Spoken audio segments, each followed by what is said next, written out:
Ngibingelele kuphi nakuphila kufinyela khona le channel lethu eyunqa phambili umkhanya kude TV bafowethu inkulu indaba lapha nawe ingane zakwethu igcokama elisha lithusa abantu abaningi lapha nawe ingane zakwethu ngenkathi lishutha lapha lilinganisa ama-jacket liphoza lapha nawe ingane zakwethu liphoza ngeminwe le emide ethukayo lapha nawe ingane zakwethu. Mina ngiyafisa ukwazi ukuthi wena ngabe kuthini kwakukuphawula uma uke wayibona leya video.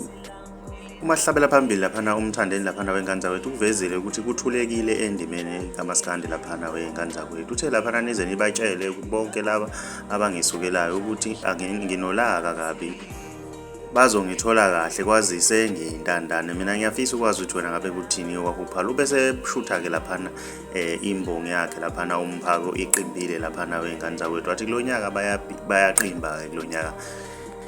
Mina ngiyafisa ukwazi ukuthi wena ngabe kuthini okwakuphawula ngalo ludaba. Uma uyifunda ivaliwe ngabe luchazane lo ladaba.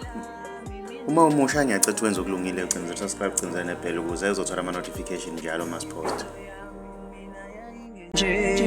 Chiziyo yami banda nje igwe na uyazi kazi yapinde ngena lwazi mina ngingazi mise kanjani ngabalalela badala bathi mfana wami uyokusiza ukukhumbula badala ngalala imbuzi ngayihlaba ngakhaya notshwala besintu bheka naluno